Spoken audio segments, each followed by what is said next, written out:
So now next chapter है chapter number 7 dissolution. ठीक है। सो chapter 7 dissolution of firm. Dissolution का मतलब क्या होता है? कंपनी क्लोज हो रही है, कंपनी क्लोज हो रही है या वाइंड अप हो रही है। ठीक है। कोई भी बिजनेस क्लोज हो रहा है इसका मतलब क्या होता है? यहाँ पर पार्टनरशिप क्लोज हो रही है, पार्टनरशिप क्लोज हो रही है, कोई भी बिजनेस क्लोज हो रहा है, मतलब ये हुआ कि उसकी जितनी एसेट्स होगी और जितनी लाइबिलिटीज होगी वो सारी क्या होगी? पे ऑफ हो जाएगी। मतलब ये कि लाइबिलिटीज पे करेंगे और एसेट्स को सेल करके जो भी उससे कैश रिसीव होगा उसको रियलाइज करेंगे। ठीक है। तो एसेट्स को सेल कर देते हैं, जितना भी पेमेंट आएगा लाइबिलिटीज का पे ऑफ कर देते हैं और जो अमाउंट बचेगा, जो रेस्ट अमाउंट बचेगा, वो रेस्ट किसको चला जाएगा? कैपिटल में डिस्ट्रीब्यूट हो जाएगा। ठीक है। कैपिटल मतलब क्या? उनका जो भी पीएसआर रेशो होगा, पीएसआर रेशो में पार्टनर्स को कैपिटल में चला जाएगा और पार्टनर्स का पेमेंट हो जाएगा। अगर उसमें कुछ भी लॉस हो रहा है या अमाउंट कम आ रही है, यानी एसेट्स कम है लाइबिलिटीज से, यानी वो लॉस है, वो लॉस किसको बियर करना पड़ेगा? पार्टनर्स को। और अगर प्रॉफिट है, मतलब एसेट्स ज़्यादा है लाइबिलिटीज से, प्रॉफिट है, अगर प्रॉफिट हुआ तो वो भी किसको मिलेगा? पार्टनर को ही मिलेगा। ठीक है। तो ये डिसोल्यूशन में हमें ध्यान रखना। अब डिसोल्यूशन का मेन मीनिंग क्या था? क्लोज कर रहे हैं कंपनी। अब जब कंपनी क्लोज हो रही है तो यहाँ पर फर्म क्या करती है? एक अकाउंट बनाती है। उस अकाउंट का नाम होता है रियलाइजेशन अकाउंट, रियलाइजेशन अकाउंट या डिसोल्यूशन अकाउंट। ठीक है। ये दोनों कोई भी नाम दे सकते हो। तुम लोग को रियलाइजेशन है तो रियलाइजेशन ध्यान रखो। अब इस रियलाइजेशन अकाउंट में क्या क्या जाता है? रियलाइजेशन का मतलब क्या हुआ? लाइबिलिटीज का पे ऑफ करना है और एसेट्स को सेल करके, जितना भी एसेट सेल करना है। ठीक है। जो भी पैसा रिसीव आए वो फर्म अपने पास रखेगी। मतलब ये हुआ लाइबिलिटीज को तुम्हें डिक्रीज करना है। लाइबिलिटीज डिक्रीज करते हो तो इसका मतलब लाइबिलिटीज जाएगा डेबिट साइड में, और अगर एसेट्स डिक्रीज होता है तो एसेट्स जाएगा क्रेडिट साइड। ठीक है। ये चीज ध्यान रखनी। अब कैसे हो रहा है वो देखना। जैसे कि ये रियलाइजेशन अकाउंट है, ये रियलाइजेशन अकाउंट है। इस रियलाइजेशन अकाउंट में क्या होगा? सारी एसेट जो भी आएगी वो बैलेंस शीट से ऐसे की ऐसे ट्रांसफर होती है रियलाइजेशन में। मतलब बैलेंस शीट से सारी एसेट्स डेबिट साइड को ट्रांसफर हो जाएगी, सारी लाइबिलिटी पहले क्रेडिट साइड को ट्रांसफर। और किस वैल्यू पे होगी ये जो ट्रांसफर होगा? ये होगी बुक वैल्यू पे। ठीक है।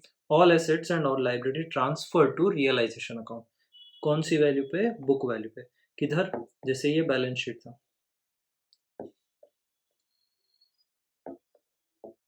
ये बैलेंस शीट है।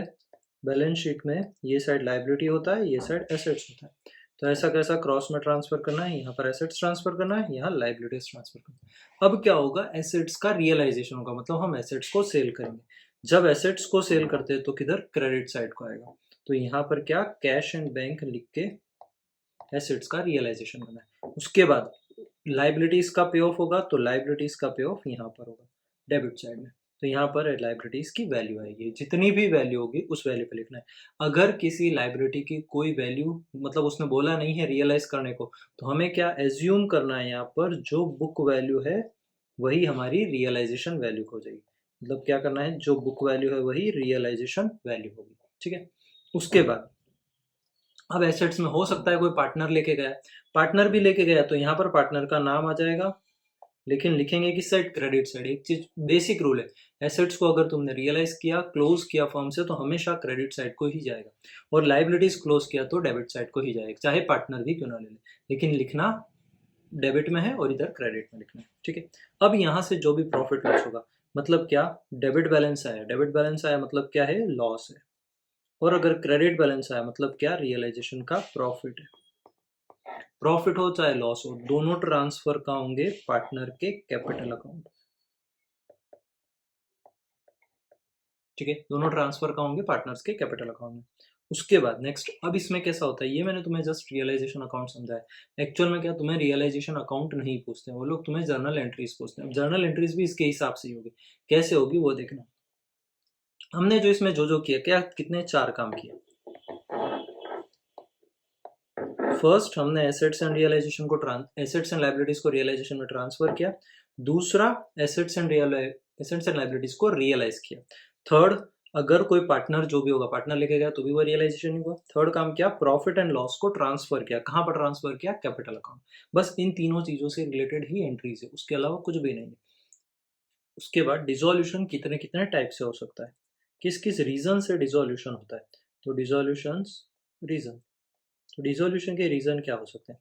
पहला रीजन हो सकता है बाय कोर्ट, मतलब कोर्ट ने तुम्हारी फर्म ने कुछ ऐसा किया कि कोर्ट ने ही तुम्हें नोटिस दे दिया कि तुम्हें अब फर्म डिसॉल्व करनी होगी, ठीक है, ये हो सकता है। Second by agreement, by agreement मतलब पार्टनर्स के बीच में एग्रीमेंट था कि अगर हमें लॉस होगा या हम विद इन 1 ईयर्स का बिजनेस है या फिर हमारा सीजनल बिजनेस ऐसा कुछ भी है और एग्रीमेंट में लिखा है तो हम उस बिजनेस को क्लोज कर देंगे, डिसॉल्व कर देंगे, ठीक है। या थर्ड हो सकता है बाय पार्टनर्स, पार्टनर से भी हो सकता है, पार्टनर भी खुद डिसाइड कर सकते हैं कि हाँ हमें फॉर्म क्लोज करनी है, डिसॉल्व करनी है। तो इन तीन कंडीशंस में फॉर्म डिसॉल्व हो सकती है, ये तीन रीजन हो सकते हैं, ठीक है। अब उसके बाद हमें देखना है जो भी एसेट्स एंड लाइबिलिटीज है उनका डिसोल्यूशन कैसे होता है। तो फर्स्ट देखो, इसके लिए हम लोग क्या करते हैं कि रियलाइजेशन अकाउंट बनाते हैं। रियलाइजेशन अकाउंट का मतलब क्या होता है, जो भी एसेट्स एंड लाइबिलिटीज है वो एसेट्स एंड लाइबिलिटीज सबसे पहले जाती है रियलाइजेशन अकाउंट में, वहां पर क्लोज हो जाती है। बिजनेस क्लोज हो रहा है इसका मतलब ये एसेट्स और लाइबिलिटीज जितने अकाउंट से सारे क्लोज करने हैं। तो पहले कहा जाएंगे assets and liability realisation account. अब वहां रियलाइजेशन से जिसका कैश रिसीव होना है वहां रिसीव होगा, और जिसमें कैश पे करना है वहां पे कैश का पेमेंट हो जाएगा, ठीक है। मतलब क्या, एक बार एसेट्स और लाइबिलिटीज को रियलाइजेशन में भेजना, उसके बाद सबको क्लोज कर देना है, ठीक है। तो देखो फर्स्ट हमारा बैलेंस शीट होता है, बैलेंस शीट में लेफ्ट साइड में लाइबिलिटीज होती है और राइट साइड में एसेट्स होती है, ठीक है। लाइबिलिटीज में क्या क्या आएगा, कैपिटल आता है, कैपिटल, क्रेडिटर, उसके बाद लोन,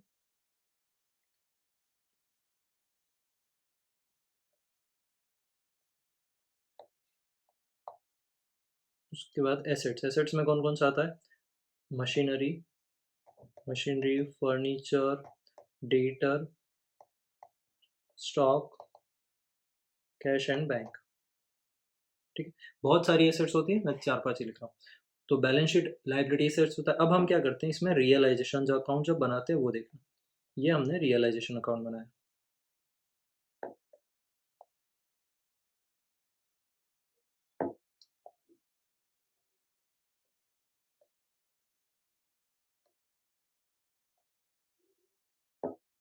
इस रियलाइजेशन अकाउंट में क्या करना है, जितनी भी लाइबिलिटीज है उनको क्रेडिट साइड भेजते हैं, ठीक है। तो ये सारी लाइबिलिटीज क्रेडिट साइड जाएगी। अब सारी में क्या, ऑल लाइबिलिटीज, तो यहाँ लिखना है all liabilities except internal liabilities. Internal में कौन सी आएगी, कैपिटल, ठीक है। तो इंटरनल लाइबिलिटीज कैपिटल का अलग से अकाउंट होता है, इसलिए इसको रियलाइजेशन में नहीं भेजते। उसके बाद सेकंड, ऑल एसेट्स को डेबिट साइड भेजना है। तो ऑल एसेट्स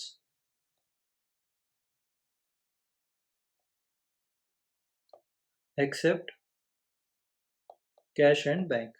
कैश अकाउंट का रियलाइजेशन नहीं होता है, मतलब क्या 20,000 है तो 20,000 का 20,000 ही तुम्हारे पास रोकड़ा कैश ही रहेगा, ठीक है। उसमें कोई चेंज नहीं होता, चेक का भी कोई रियलाइजेशन नहीं होता, बैंक अकाउंट में जो पैसा रखा उसका भी रियलाइजेशन नहीं होता है, ठीक है। तो ये रियलाइजेशन में आता है। अब होता है क्या है, जब भी एसेट्स का पेमेंट होता है या एसेट्स तुमसे एसेट्स पे पैसा रिसीव होता है, ठीक है, तो जब भी तुम एसेट्स को सेल करोगे तो जो पैसा रिसीव होगा वो कहाँ आएगा, क्रेडिट साइड, किसके नाम से, कैश एंड बैंक के नाम से। और जो लाइबिलिटीज है, लाइबिलिटीज का जब पेमेंट होगा तो वो किसके नाम से आएगा, कैश एंड बैंक के हिसाब से, डेबिट से, ठीक है। ये रियलाइजेशन में आता है। उसके बाद थर्ड होता है, अगर यहाँ पर डेबिट बैलेंस आ रहा है मतलब लॉस है, रियलाइजेशन का लॉस होता है या रियलाइजेशन का प्रॉफिट होता है, वो प्रॉफिट एंड लॉस किसको बियर करना है, पार्टनर को। तो ये कहाँ ट्रांसफर होगा, पार्टनर के capital account, partners capital account, partners capital account, ठीक है। तीन ही काम, पहला काम है एसेट्स एंड लाइबिलिटीज को क्लोज करना मतलब ट्रांसफर करना, दूसरा उनको रियलाइज करना है मतलब या तो पे करना है या रिसीव होगा, और तीसरा काम है रियलाइजेशन का प्रॉफिट लॉस उसको कैपिटल में ट्रांसफर कर देना, ठीक है। अब इन तीनों चीजों का क्या क्या एंट्री होता है, तुम्हें एक्चुअल में रियलाइजेशन अकाउंट नहीं आएगा, तुम्हें आएगा जर्नल एंट्रीज कैसे करना है। तो जर्नल एंट्री का बेस मैंने यहाँ बताया। अब इस एसेट इसको हम लोग एंट्री में देखते हैं। तो first, if assets transfer to realisation, पहला काम हमने एसेट्स को रियलाइजेशन में ट्रांसफर किया, मतलब एसेट्स क्लोज हो रही है, क्लोज हो रही है मतलब एसेट्स किधर जाएगा, क्रेडिट साइड को।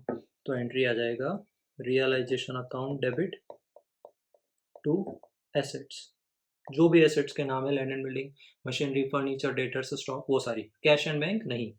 उसके बाद second, if liability transfer to realisation, first उसके बाद सेकंड रियलाइजेशन में ट्रांसफर हो रहा है, तो यहाँ पर क्या एंट्री होगा, liabilities account debit to realisation, ठीक है। यहाँ पर लायबिलिटीज भी क्लोज हो गया, तो पहला काम क्या हो गया, एसेट्स एंड लायबिलिटी ट्रांसफर हो गया, एसेट्स और लायबिलिटी क्लोज हो गया, अब उन पे पैसा रिसीव हो गया, पे ऑफ होगा। तो third, if cash received, cash received कब होगा, जब तुम एसेट्स को सेल करोगे, मतलब तुमने क्या किया, एसेट्स सोल्ड, एसेट सेल किया, एसेट सेल किया मतलब तुम्हें कैश रिसीव हो रहा है, तो कैश अकाउंट डेबिट टू, क्या आएगा, एसेट्स का नाम नहीं लिखना है, डायरेक्ट आएगा रियलाइजेशन। क्यों आएगा रियलाइजेशन, क्यों, क्योंकि तुम एसेट्स और लायबिलिटीज को रियलाइजेशन अकाउंट में जाके क्लोज कर चुके हो, ठीक है। Now fourth, if cash paid, अगर तुमने पेमेंट किया है, किसका, लायबिलिटीज का पेमेंट करना पड़ेगा, तो लायबिलिटीज पेड, लायबिलिटीज पे कर रहे हो मतलब क्या, तुम्हारा कैश एसेट्स डिक्रीज हुआ क्रेडिट साइड, तो एंट्री क्या होगा, realisation account debit to cash account, ठीक है। तो ये चार हो गया, पहला काम किया था ट्रांसफर का, दूसरा पेमेंट का, पेमेंट और कैश रिसीव का, ठीक है। अब उसके बाद क्या, फिफ्थ, सेम चीज, if assets taken over by partner, मतलब क्या, पार्टनर एसेट्स लेकर चला गया, अब देखो पार्टनर लेके गया, तुमने क्या पहले ट्रांसफर तो कर दिया, मतलब क्या, कंडीशन चाहे कैश रिसीव की हो या पार्टनर लेके जाए, ये दोनों सेकंड पॉइंट पे आता है, पहला काम क्या था, तुमने ट्रांसफर कर दिया है, अब ट्रांसफर करने के बाद तुम्हारा पार्टनर एसेट्स लेकर जा रहा है, assets taken over by partners, partner ने एसेट्स ले लिया, मतलब क्या, पार्टनर का कैपिटल क्या हो जाएगा, डिक्रीज हो जाएगा, तो उसको डेबिट करेंगे, तो एंट्री क्या हो जाएगा, पार्टनर्स कैपिटल अकाउंट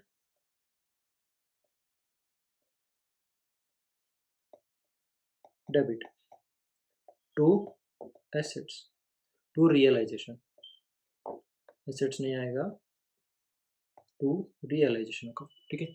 उसके बाद इफ लायबिलिटीज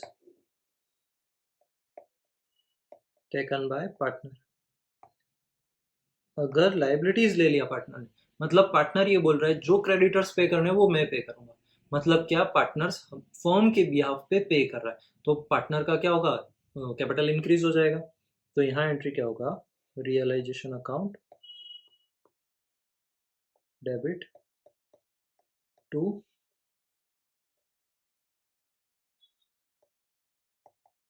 पार्टनर्स कैपिटल, ठीक है। अब देखो ऊपर दो एंट्री को क्रॉस वेरीफाई करना, कौन सी, फर्स्ट है जो थर्ड वाली एंट्री, थर्ड वाली एंट्री में क्या, हमने एसेट सेल किया, हमने एसेट सेल किया तो कैश टू रियलाइजेशन हुआ, इस वाले में क्या हो, जब एसेट्स टेकन ओवर हो तो पार्टनर्स कैपिटल टू रियलाइज, मतलब रियलाइजेशन तो आ रहा है, अगर तुम्हें कैश मिला तो कैश को डेबिट करो, पार्टनर लेके गया तो पार्टनर के कैपिटल को डेबिट करो।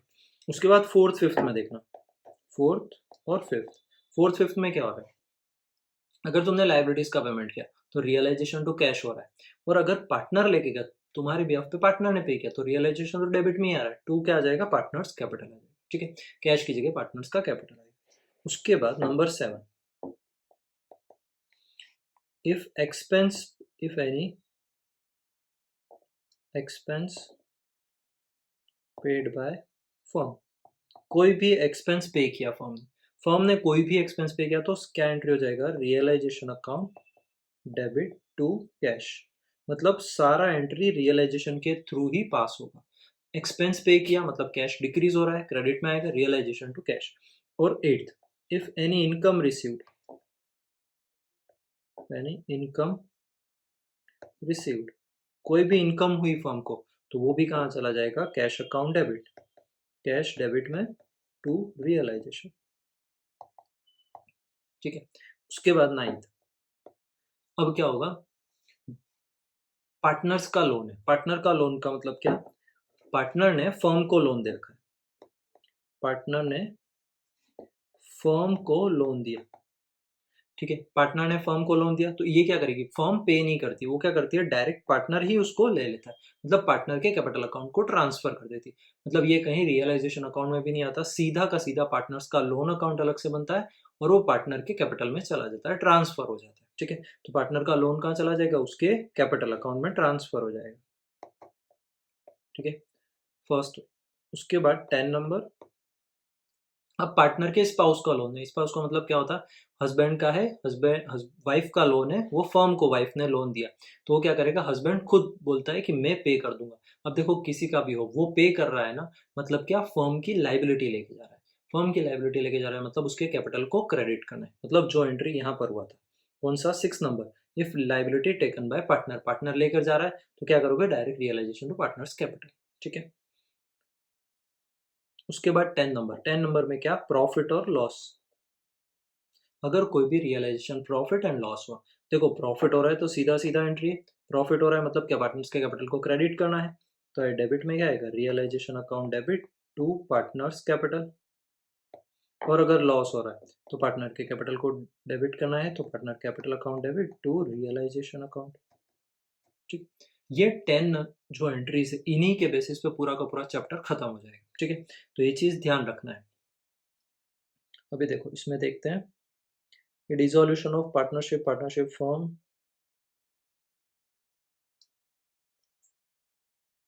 प्रिपेरेशन ऑफ अकाउंट, ये अकाउंट प्रिपेयर किए, बता रखे हैं इसने, पहला अकाउंट होता है रियलाइजेशन का अकाउंट, दूसरा होगा कैपिटल अकाउंट, लोन अकाउंट, अगर लोन अकाउंट है किसका, पार्टनर्स का लोन है, दूसरा कोई भी लोन है पे करना है, थर्ड पार्टनर का कैपिटल अकाउंट, और लास्ट है कैश अकाउंट। अब देखो इसमें अकाउंट जब बनते हैं, अगर तुम्हारा कैश अकाउंट टैली हो रहा है, इसका मतलब तुम्हारा आंसर राइट है, ये टैली नहीं हो रहा मतलब रॉन्ग है। दूसरा, ये तो पार्टनर का लोन अकाउंट है। एक रियलाइजेशन में एक चीज और मैंने बताई थी ऊपर, क्या, अगर कोई भी लाइबिलिटीज है, लाइबिलिटीज के बारे में कुछ नहीं दिया है तो तुम उसको पे करोगे, कंपलसरी है तुम पे कर दोगे। लेकिन अगर कोई एसेट्स है, उसका कोई भी वैल्यू नहीं दिया है, कोई भी रियलाइज्ड वैल्यू नहीं दिया, मतलब उसको कंसिडर करना है जीरो वैल्यू एसेट्स, मतलब उसकी वैल्यू जीरो हो चुकी है, उसको तुम रियलाइज नहीं करते हो, ठीक है, जीरो ही एज्यूम कर लेना। उसके बाद बस ये रिजर्व, ये तो ठीक है। So now illustration number 1, first illustration में क्या, पास journal entry for the following transactions, हमें क्या करना है, जो भी ट्रांजेक्शंस दिए उसकी जर्नल एंट्री करनी है। देखो इसने जर्नल एंट्री तो दिया, हम लोग क्या करेंगे, इससे लिंक करके बताऊंगा मैं कौन से वाले में क्या क्या है, ठीक है। First, land and building 1 lakh and investment 50,000 are disclosed in the balance sheet at the time of dissolution. पहला काम क्या है, एसेट्स दिया है, उसको पहला काम है ट्रांसफर करने का। ट्रांसफर कैसे होता है,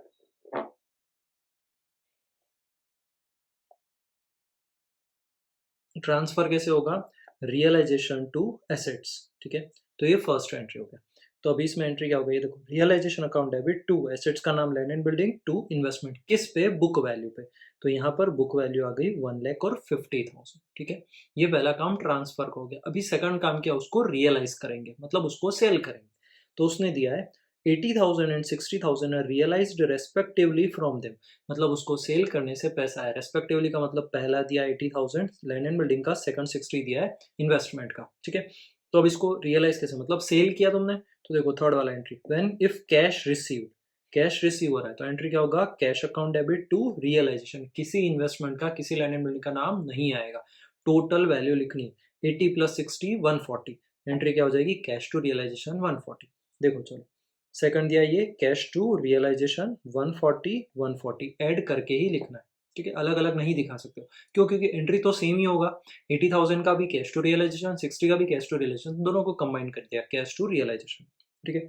नेक्स्ट, फर्स्ट की अलग अलग टाइप्स में दिया है, at the time of dissolution total assets of firm is 4 lakh, firm का टोटल एसेट्स कितना है, 4 लाख। चलो इसको सॉल्व करके बताता हूँ, वो बोल रहा है फर्म का टोटल एसेट्स दिया है 4 लाख, आउट ऑफ दैट उसमें से 40% आर करंट एसेट्स, देखो 40% उसने बोला करंट एसेट्स है, अगर 40% करंट एसेट्स हो गया मतलब क्या, जो 60% है वो क्या हुआ, नॉन करंट एसेट्स हो गया, ठीक है। दो ही चीज होती है एसेट्स में, नॉन करंट और करंट। नॉन करंट अगर उसने 40 दिया तो नॉन करंट कितना होगा 60%, टोटल 100% होता है वैल्यू 60%। तो ये 40% कितना है, 4 लाख का 40% होता है 1,60,000। 60% कितना हो जाएगा, 4 6 4 240, मतलब 2,40,000। अब आगे क्या बोल रहा है, where cash is included of 20,000। Cash क्या है, करंट एसेट्स है। कैश को हम रियलाइज नहीं करते इसलिए उसने अलग से वैल्यू दी है, तो वो ऐसा बोल रहा है करंट एसेट्स में इंक्लूड है 20,000, तो इसको माइनस कर दो, यानी नेट करंट एसेट्स तुम्हारी कितनी है 140, 1,40,000। 120% of fix assets are realised. Fix assets यानी वही नॉन करंट एसेट्स, यहाँ ब्रैकेट में फिक्स एसेट्स लिख देता हूँ। फिक्स एसेट्स को उसने रियलाइज किया 120%। कैसे निकालोगे, 240 2,40,000 है, उसको मल्टीप्लाई करना है 120% से। 120% से मल्टीप्लाई करो तो कितना आएगा, तो 240 को मल्टीप्लाई करना है 120% से, यानी ये आया 2,88,000। 2,88,000 या 288, और इधर कितना 140 है। अब उसको कितना are realise, 80% are realise from current assets, मतलब इस 140 में 80% रियलाइज, मतलब ये हो गया 112 1,12,000। मतलब तुम्हें पैसा कितना मिल रहा है, 288 मिल रहा है, 288 मिल रहा है तुम्हें नॉन करंट एसेट से, और 1,12,000 तुम्हें मिल रहा है करंट एसेट से। ठीक है, अब इसका जर्नल एंट्री पास करना है। तो जर्नल एंट्री में पहला काम क्या होता है, ट्रांसफर का एंट्री। किसको किसको ट्रांसफर करोगे, current assets and non current assets को ट्रांसफर करोगे। ठीक है, कहाँ पर ट्रांसफर करेंगे, रियलाइजेशन अकाउंट। तो एंट्री क्या होगा, देखो ऊपर ऊपर दिया था realisation account debit to non current और करंट, तो यहाँ पर देखो realisation account debit to fix assets और करंट। तुम फिक्स एसेट्स की जगह नॉन करंट लिखोगे कोई दिक्कत नहीं होगा। ठीक है, इसने फिक्स एसेट्स लिखा है, तुम नॉन करंट एसेट्स भी लिखोगे चल जाएगा। तो कितने में 240 और 140, 160 नहीं लिखना, क्यों, क्योंकि हमने यहाँ 20,000 माइनस किया था। ठीक है, ये 20,000 माइनस नेट कितना था 140, 20,000 कैश का माइनस किया, उसको रियलाइज नहीं करना है, तो टोटल कितना हो गया 3,80,000। दूसरा काम किया, दोनों को रियलाइज करना है, मतलब उनको सेल कर दिया। कितने में सेल किया, 120, 1,12,000 और 288, दोनों को ऐड करो तो 288 प्लस 112 4 लाख। एंट्री क्या होगा, cash account debit to realisation. तो ये लिखा है cash account debit to realisation, कितना 4 लाख 4 लाख। ऐसा एक क्वेश्चन एग्जाम में हमेशा आता है, याद रख, ध्यान दिमाग में बैठा लेना, ऐसा मैक्सिमम आता है, यानी 90% तुम्हारे चांस होते हैं ऐसा ही क्वेश्चन आता है। बिल्कुल 10% में चांस है कि वो और भी कुछ साथ में दे देते हैं, बाकी 90% चांस है कि यही क्वेश्चन आता है। उसके बाद वैल्यू अलग हो सकती है, लेकिन आता है ऐसे। थर्ड वाला में क्या, फर्स्ट का third, eight the time of dissolution of firm dissolve हो रही थी तब, द वैल्यू ऑफ मशीनरी वो 70,000। वैल्यू कितनी थी मशीनरी की 70,000, is taken by one partner 78,000। पहला काम क्या है, ट्रांसफर करो। ट्रांसफर करना मतलब realisation account debit to machinery. तो देखो ये क्या, रियलाइजेशन टू मशीनरी, किस पे, बुक वैल्यू पे। दूसरा काम किया, उसको पार्टनर लेके चले गए, बेचते तो कैश अकाउंट को डेबिट लिखते, पार्टनर लेके गया तो पार्टनर का कैपिटल डेबिट में आएगा। एंट्री क्या होगा, पार्टनर्स कैपिटल टू रियलाइजेशन, लेकिन वैल्यू जिस वैल्यू पे उसने रियलाइज किया, कितने पे 78, तो 78 से एंट्री हो गया। ठीक है, now fourth number, dissolution expense of the firm is 20,000। 20,000 का डिसोल्यूशन एक्सपेंस है, मतलब एक्सपेंस किया, कोई भी एक्सपेंस पे किया हो। एक्सपेंस पे किया मतलब क्या, realisation account debit to cash account. अब यहाँ पर क्या, रियलाइजेशन की इसने लिखा है रियलाइजेशन, ठीक है, तो रियलाइजेशन टू कैश एंड में डिसोल्यूशन एक्सपेंस भी लिखता है बहुत सी बार, रियलाइजेशन भी लिखता है। रियलाइजेशन का दूसरा नाम डिसोल्यूशन अकाउंट है। ठीक है, तो ये ध्यान रखना। उसके बाद फिफ्थ है, at the time of dissolution of firm following assets are appeared in the book. Appeared हो रही थी assets, building, furniture, goodwill, machinery. Realize 220 from building, 50 from furniture, machinery at book value, no value is realized from goodwill, pass necessary journal entry। पहला काम क्या है, transfer करना। Transfer करना मतलब क्या, रियलाइजेशन अकाउंट डेबिट टू सारा एसेट्स, कौन सा, बिल्डिंग, फर्नीचर, गुडविल, मशीनरी, किस पे, बुक वैल्यू पे। ठीक है, कितना आएगा 240 प्लस 2260 प्लस 30 290। ठीक है, तो टोटल हो गया ये 2,90,000, 2,90,000। सेकंड काम, उनको रियलाइज करना। रियलाइजेशन मतलब cash account debit to realisation. Cash कितना, तो अब देखो यहाँ कैश कितना, तीन एसेट्स का आ रहा है, 220 बिल्डिंग से आ रहा है, प्लस 50,000 फर्नीचर का प्लस मशीनरी का बुक वैल्यू, जितने बुक वैल्यू था 30,000 उतना का उतना ही रिसीव भी हो गया, रियलाइज भी हो गया।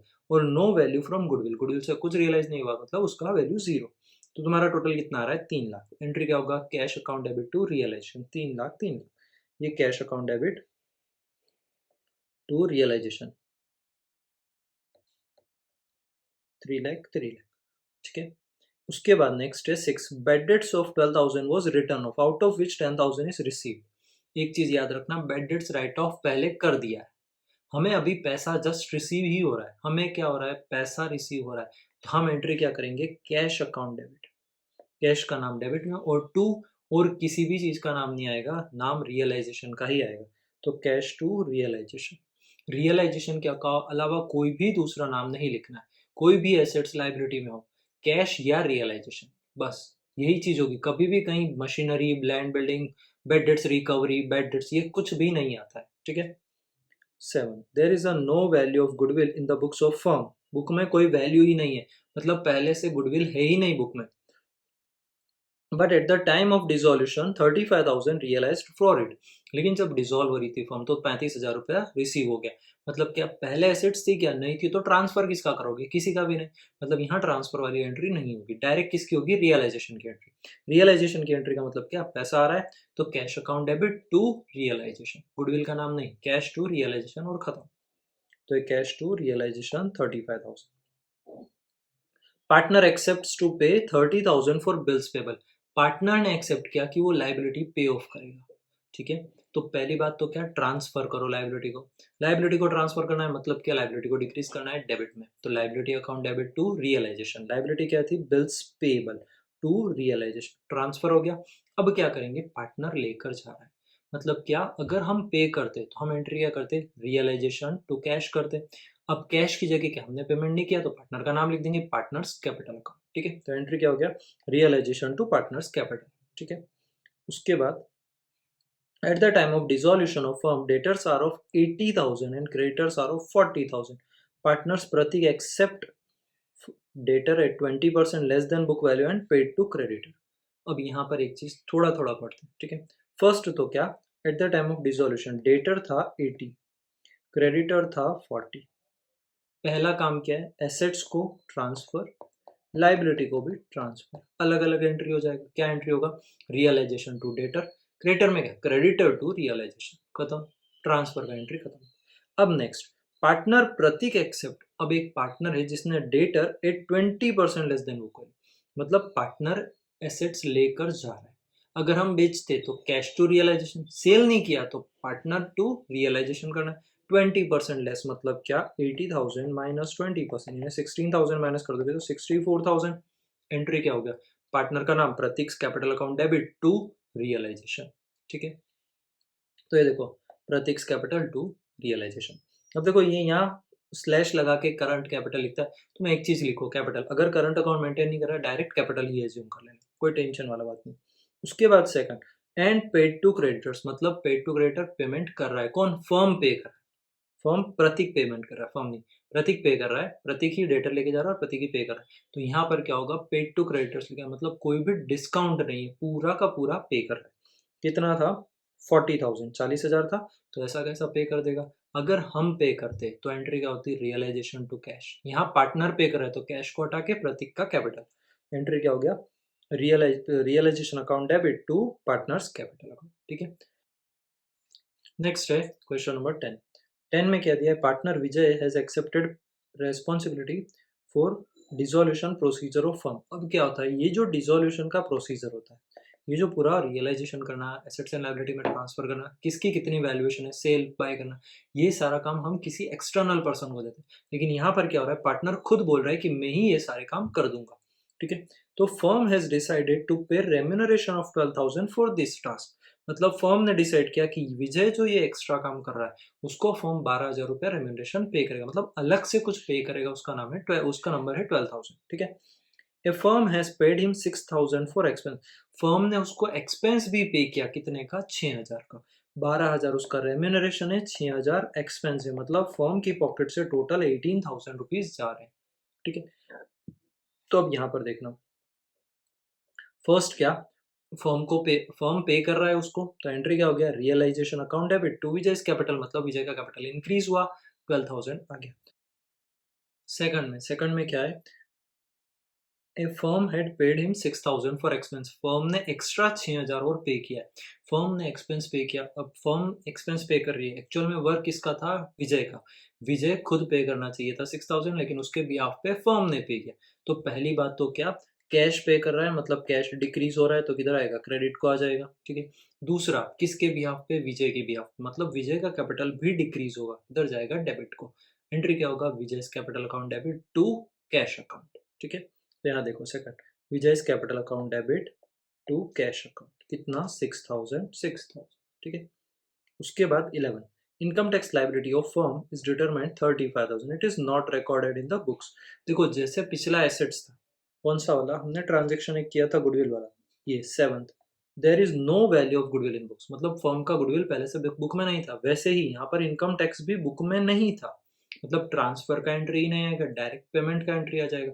अब पेमेंट कितना किया उसने, 35,000 का, तो एंट्री क्या हो गया, realisation to cash and bank, कोई इनकम टैक्स का नाम नहीं, कुछ नहीं, direct realisation to cash and bank, कितने से, 35,000 से। 12, at the time of liquidation, जब फर्म लिक्विडेशन, इसको लिक्विडेशन भी बोलते हैं, डिसोल्यूशन भी बोलते हैं, वाइंडिंग अप भी बोलते हैं। At the time of liquidation, after making payment of all liabilities and partners loans, surplus of assets is 60,000. Surplus का मतलब क्या, प्रॉफिट हो रहा है, 60,000 का बच रहा है। The PSR of SB and I is 4:3:2, मतलब क्या, ये देखो जो रियलाइजेशन अकाउंट बनाया था मैंने यहाँ बताया था, ये जो भी प्रॉफिट बचता है वो किधर किसको जाता है, पार्टनर कैपिटल में, और जो भी लॉस बचता है वो किस पे जाता है, पार्टनर के कैपिटल। तो ये सरप्लस और डेफिसिट भी बोलते हैं इसको, ठीक है।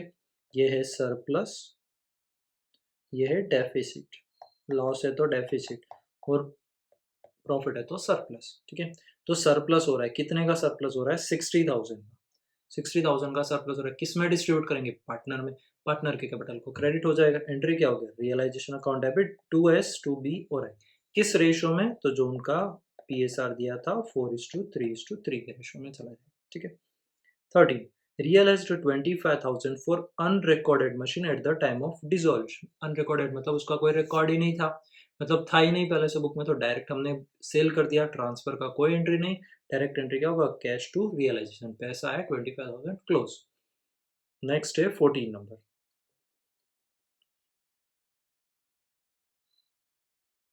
on the due payment of 35,000, unrecorded furniture of 20,000 given to Mahesh, the remaining amount is paid in cash। अब वो क्या बोल रहा है, on due payment of 35,000, हमारा ड्यू कितने का था, 35,000 का, 35,000 का ड्यू था।